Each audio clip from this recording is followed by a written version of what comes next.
அன்பு மாணவ செல்வங்கள் அனைவருக்கும் வணக்கம். தொடர்ச்சியாக 2ஆம் நிலை காவலர் தேர்வில் கேட்கக்கூடிய முக்கியமான பொது அறிவு வினாக்கள் நம்ம பார்த்துட்டு இருக்கோம். இன்றைக்கி நம்ம டாப் மோஸ்ட் இம்பார்ட்டண்டான பொது அறிவு வினாக்கள் கொஞ்சம் பார்க்கலாம். சரிங்களா? ஃபர்ஸ்ட் கொஸ்டின் பாருங்கள். அசாமின் புகழ்பெற்ற நடனம் என்ன அப்படின்னு சொல்லி கேட்டிருக்காங்க. சரிங்களா? அசாம் அப்படின்னு சொன்னோம்னா பிஹி அப்படின்னு நம்ம சொல்லலாம். சரிங்களா? அடுத்த கொஸ்டின் பாருங்கள். பாபா சாஹோப் என பிரபலமாக அழைக்கப்படுபவர் யாருன்னா டாக்டர் B.R. அம்பேத்கர் அவர்கள் தான். அடுத்த கொஸ்டின், தமிழகத்தில் பாலின விகிதத்தில் மிகவும் குறைவாக உள்ள மாவட்டம் எது அப்படின்னு சொல்லி கேட்டிருக்காங்க. தர்மபுரி அப்படின்றது தான். அப்போ கல்வி அறிவில் முதன்மையாக இருக்கக்கூடிய மாவட்டம்னு சொன்னோம்னா கன்னியாகுமரி, கல்வி அறிவில் குறைவாக இருக்கக்கூடிய மாவட்டம்னு சொன்னோம்னா தர்மபுரி. சரிங்களா? நீலகிரி அப்படின்னு சொல்லும்போது உங்களுக்கு பாலின விகிதத்தில் ரொம்ப அதிகமாக இருக்கக்கூடிய மாவட்டம் நீலகிரி. சரிங்களா? அடுத்த கொஸ்டின் பாருங்கள். 2 கூற்று கொடுத்துருக்காங்க. முதல் கூற்று, 4 வேதங்கள், அதாவது ரிக், யஜுர், சாம, அதர்வன அப்படின்னு சொல்கிறாங்க. இது சரிதான். 4 வேதங்கள் என்னென்ன? ரிக், யஜுர், சாம, அதர்வன அப்படின்றது தான். அடுத்த கூற்று பாருங்கள். சத்தியமேவ ஜெயதே என்பது முண்டக உபநிடதத்திலிருந்து எடுக்கப்பட்டது அப்படின்னு சொல்கிறாங்க. அப்போ 2 கூற்றுமே சரிதான். சரிங்களா? முண்டக உபநிடத்திலிருந்து எடுக்கப்பட்ட சத்தியமேவ ஜெயதோட பொருள் என்ன? வாய்மையே வெல்லும் அப்படின்றது. சரிங்களா? அப்போ 2ம் சரி அப்படின்றது தான் சரியான விடை. அடுத்த கொஸ்டின், மகாவீரருடைய தலைமை சீடர் யார் அப்படின்னா கௌதம சுவாமிகள் அப்படின்றது தான் சரியான விடை. அடுத்த கொஸ்டின் பாருங்கள். பௌத்த நூல்களின் பெயர் என்ன அப்படின்னு சொல்லி கேட்டிருக்காங்க. திரிபீடகங்கள் அப்படின்றது தான். சரிங்களா? சுத்த பீடகம், அபிதன்ம பீடகம், வியனய பீடகம் அப்படின்னு சொல்லி நம்ம இதை சொல்லலாம். அப்போ திரிபீடகங்கள் அப்படின்னு சொல்லும்போது பௌத்த நூல்கள் அப்படின்னு சொல்லலாம்.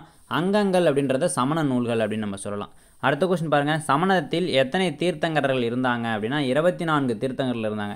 இதில் கடைசி தீர்த்தங்கரர் யார் அப்படின்னா மகாவீரர். முதல் தீர்த்தங்கரர் யார் அப்படின்னா ரிஷிபதேவர் அப்படின்னா ஆதிநாதர்னு சொல்லலாம். ரெண்டுமே ஒன்று தான். அவர் தான் சமண மதத்தை தோற்றுவித்தவராக நம்பப்படுகிறார். சரிங்களா? அடுத்த கொஸ்டின் பாருங்கள். புத்தர் தனது முதல் போதனை உரையை எங்கு நிகழ்த்தினார் அப்படின்னு சொல்லி கேட்டிருக்காங்க. சாரநாத்துக்கு அருகில் உள்ள மான் பூங்காவில் தான். சரிங்களா? அடுத்த கொஸ்டின் பாருங்கள். நாலந்தாவை கட்டியவர் யாருன்னா குமாரகுப்தர்னு சொல்லியிருக்கிறாங்க. கரெக்டு தான். இதனுடைய பொருள் என்னென்னா, நாலந்தா அப்படின்னு சொல்கிறோம் இல்லையா, இதோடைய பொருள் என்னென்னா வற்றாத அறிவை அளிப்பவர் அப்படின்றது பொருளாம். 2ம் சரி அப்படின்றது தான் சரியான விடை. சரிங்களா?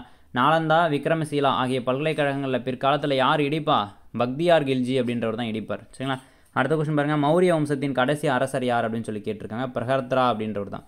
மௌரிய வம்சத்தை தோற்றுவித்தவர் யார்? சந்திரகுப்த மௌரியர் அப்படின்றவர். அடுத்த கொஸ்டின் பாருங்கள்.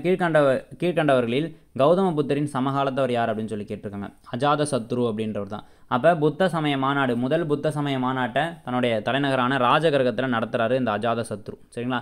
இவருக்கு அப்புறம் 2வது புத்த சமய மாநாட்டை காலசகோ அப்படின்ற ஒரு வைசாலியில் நடத்தியிருப்பார். அடுத்ததாக 3வது பௌத்த சமய மாநாடுன்றத பாடலிபுத்திரத்தில் அசோகர் நடத்தியிருப்பார். 4வது பௌத்த சமய மாநாடு அப்படின்றத கனிஷ்கர் பிற்காலத்தில் காஷ்மீரில் நடத்தியிருப்பார். இதெல்லாம் ரொம்ப முக்கியம். அடுத்தது பாருங்கள். கீழ்கண்டவற்றுள் எது மௌரியர்கள் காலத்திற்கான சான்று அப்படின்னு சொல்லி கேட்டிருக்காங்க. அஸ்தசாஸ்திரம், முத்ரா ராட்சசம், இண்டிகா, இது 3மே மௌரியர்கள் காலத்திற்கான சான்று தான். அஸ்தசாஸ்திரத்தை எழுதினது யார் அப்படின்னா கௌட்டில்யர், விஷ்ணுகுப்தர் அப்படின்னு சொல்லக்கூடிய சாணக்கியர் எழுதியிருப்பார். இது ஒரு சிறந்த அரசியல் நூலாக பார்க்கப்படுது. சரிங்களா? இண்டிகாவை மெகஸ்தினிஸ் எழுதியிருப்பார். முத்ரா ராட்சசம் அப்படின்றத விசாகதத்தர் எழுதியிருப்பார்.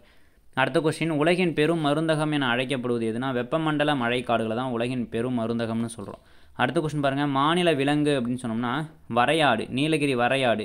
தேசிய விலங்கு அப்படின்னு சொல்லும்போது புலி. சரிங்களா? மாநில மலர் அப்படின்னு சொல்லும்போது தாமரை, செங்காந்தல் மலர். தேசிய மலர் அப்படின்னும்போது தாமரை. சரிங்களா? இதெல்லாம் ஏற்றுக்கொண்ட வருடங்களும் ரொம்ப முக்கியம். அதெல்லாம் தெரிஞ்சு வச்சுக்கங்க. அடுத்த கொஸ்டின் பாருங்கள். ஆனந்த மடம் என்ற புகழ்பெற்ற நாவலை எழுதியவர் யாருன்னா பக்கிங் சந்திர சட்டர்ஜி அப்படின்றவர் தான். சரிங்களா? அடுத்த கொஸ்டின், இந்திய அரசியலமைப்பின் தந்தை அப்படின்னு சொல்லி அறியப்படுபவர் யாருன்னா டாக்டர் B.R. அம்பேத்கர் ஐயா அவர்கள். அடுத்த கொஸ்டின், இது அடிப்படை உரிமை அல்ல அப்படின்னா எது அடிப்படை உரிமை இல்லை? ஓட்டு உரிமை அப்படின்றது அடிப்படை உரிமை கிடையாது. அடுத்த கொஸ்டின், அரசியலமைப்பு தினம் கொண்டாடப்படும் நாள் எது அப்படின்னா நவம்பர் 26 தான் அரசியலமைப்பு தினம் அப்படின்றத நம்ம கொண்டாடுறோம். அடுத்த கொஸ்டின் பாருங்கள். தேன் சேகரித்தல் என்பது முதல் நிலை தொழிலுக்கு எடுத்துக்காட்டு. தொழிலகங்கள் அப்படின்னு சொன்னோம்னா 2ஆம் நிலை தொழில். 3ஆம் நிலை தொழில் அப்படின்னும் போது நம்ம அதை சேவைத்துறை அப்படின்னு சொல்லலாம். சரிங்களா? அடுத்த கொஸ்டின் பாருங்கள். தமிழகத்தில் பத்தினி வழிபாட்டு முறையை அறிமுகம் செய்தவர் யார் அப்படின்னா சேரன் செங்குட்டுவன் அப்படின்றவன் தான் கண்ணகிக்கு கோவில் கட்டி தமிழகத்தில் பத்தினி வழிபாட்டு முறையை அறிமுகப்படுத்துவார். சரிங்களா? அடுத்த கொஸ்டின் பாருங்கள். பாண்டியர்களுக்கு பின்பு ஆட்சியை கைப்பற்றியவர்கள் யார் அப்படின்னா சங்க காலத்திற்கு பிறகு ஆட்சியை கைப்பற்றியவர் யார், இல்லைனா சங்க மருவிய காலத்தில் ஆட்சியை கைப்பற்றியவர்கள் யார், தமிழகத்துடைய 2 காலம் யாருடைய ஆட்சி காலம் அப்படின்னு கேட்டால் இது எல்லாத்துக்கும் ஒரே ஆன்சரு களப்பிரர்கள் தான். சரிங்களா? களப்பிரர்கள் தான். இவங்களுடைய ஆட்சி காலத்தை பற்றி நம்ம அறிந்து கொள்வதற்கு ஒரு தெளிவான வரலாற்று சான்றுகள் எதுவுமே இல்லை. இவங்களுடைய காலத்தில் புத்தகங்கள்லாம் எழுதியிருக்காங்க. திருக்குறள், நாலடியார், இந்த மாதிரி புத்தகங்கள்லாம் இருக்குது. இருந்தாலும் இந்த அரசர்களை பற்றி நமக்கு அது எதுவுமே சொல்லலை. அடுத்த கொஸ்டின் பாருங்கள். கடைசி மௌரிய அரசரை கொன்றவர் யார் அப்படின்னு சொல்லி கேட்டிருக்காங்க. புஷ்யமித்திர சுங்கர் அப்படின்றவர் தான். சரிங்களா? பிரகர்த்ராவை கொன்று சுங்க வம்சத்தை தோற்றுவிக்கிறார். அடுத்த கொஸ்டின், குஷான பேரரசர்களில் அனைவரிலும் தலை சிறந்தவர் யார் அப்படின்னா கனிஷ்கர் அப்படின்றவர் தான். இவர் தான் நம்ம 2ஆம் அசோகர் அப்படின்னு சொல்கிறோம். இவர் தான் 3வது பௌத்த சமய மாநாட்டை வந்து நடத்தியிருப்பார். சரிங்களா, கனிஷ்கர். இவருடைய ஆட்சி காலமான கிபி 78 அடிப்படையாக கொண்டு தான் சரிங்களா சாகா ஆண்டு அப்படின்னு சொல்கிறோம். அதாவது நம்மளுடைய இந்திய தேசிய காலண்டர் அப்படின்றது இங்கிருந்து தான் நமக்கு தொடங்குது. சரிங்களா. அடுத்த கொஸ்டின், குப்த வம்சத்தை நிறுவியவர் யார் அப்படின்னா ஸ்ரீகுப்தர் அப்படின்றவர் தான் நிறுவியிருப்பார். சரிங்களா. அடுத்ததாக இது ஒரு பேரரசாக மாற்றினது யார்? சந்திரகுப்தர் அப்படின்றவர் தான் மாற்றிருப்பார். சமுத்திரகுப்தர் அப்படின்னு சொல்லும்போது இந்தியாவை ஒட்டுமொத்தமாக குப்தருடைய ஆட்சியின் கீழ் கொண்டு வந்தது யாருன்னா அந்த சமுத்திரகுப்தரை சொல்லலாம். அந்த அச்சுதானந்த படையெடுப்பு எடுத்திருப்பார். சரிங்களா. அடுத்த கொஸ்டின் பாருங்கள், வைகுண்ட பெருமாள் கோயிலை கட்டியவர் யார் அப்படின்னு சொல்லி கேட்டிருக்காங்க.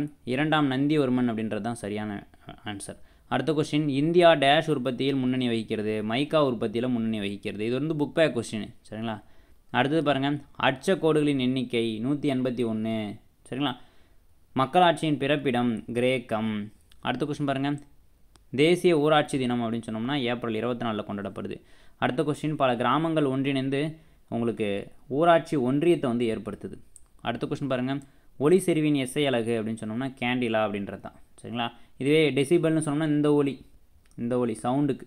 சரிங்களா. அடுத்த கொஸ்டின் பாருங்கள், ஒரு கேலன் என்பது 3785 மில்லி லிட்டர் அப்படின்றது தான். எல்லாம் 3.785 லிட்டர் அப்படின்னு கூட சொல்லலாம். அடுத்த கொஸ்டின் பாருங்கள், ஒரு ஒளி ஆண்டு அப்படின்றது 9.46 × 10⁻15 மீட்டர் அப்படின்னு சொல்லலாம். அடுத்த கொஸ்டின் பாருங்கள், கடல் வழி போக்குவரத்தின் தொலைவினை அளக்க பயன்படுவது நாட்டிக்கல் மைல் அப்படின்னு சொல்லலாம். சரிங்களா, ரொம்ப முக்கியமான கொஸ்டின் இது. அடுத்த கொஸ்டின் பாருங்கள், பருப்பொருட்களின் அடிப்படை அலகு என்ன அப்படின்னா அணு அப்படின்றது தான். அடுத்த கொஸ்டின் பாருங்கள், உலோகப்போலிக்கு எடுத்துக்காட்டு எது அப்படின்னா சிலிக்கான் அப்படின்றது தான். சிலிக்கான், ஜெர்மானியம் இதெல்லாம் வந்து பார்த்தீங்கன்னா உலோகப்போலிகளுக்கு எடுத்துக்காட்டு. அடுத்த கொஸ்டின் பாருங்கள், அலோகங்களில் மின்சாரத்தை கடத்துவது கிராஃபைட் அப்படின்னு சொல்லியிருக்காங்க. அலோகங்களில் கடினமானது வைரம்னு சொல்லியிருக்காங்க. ரெண்டுமே சரிதான். சரிங்களா. அடுத்த கொஸ்டின் பாருங்கள், தனிமம் என்ற வார்த்தையை முதலில் பயன்படுத்தியவர் யார் அப்படின்னு சொல்லி கேட்டிருக்காங்க. ராபர்ட் பாயில் அப்படின்றவர் தான் ஃபஸ்ட்டு பயன்படுத்தியிருப்பார். அடுத்த கொஸ்டின், சேர்மத்திற்கான எடுத்துக்காட்டு அப்படின்னு சொல்லும்போது இதில் H2O அப்படின்றது தான் 2 காம்போனண்ட் சேர்ந்து இருக்குது. அப்போ இதுதான் சேர்மத்திற்கான எடுத்துக்காட்டு. நீர் அப்படின்றது தான் சேர்மத்திற்கான எடுத்துக்காட்டு. பாஸ்பரஸின் அணுக்கட்டு எண் என்ன அப்படின்னு சொல்லி கேட்டிருக்காங்க. 4ன்றது தான் சரியான ஆன்சர். சரிங்களா. ஓகேப்பா, தேங்க்யூ. தொடர்ச்சியாக நம்ம போகிற வீடியோஸ்லாம் உங்களோட ரிவிஷனுக்காக பயன்படுத்திங்க. சரிங்களா. தேங்க்யூப்பா.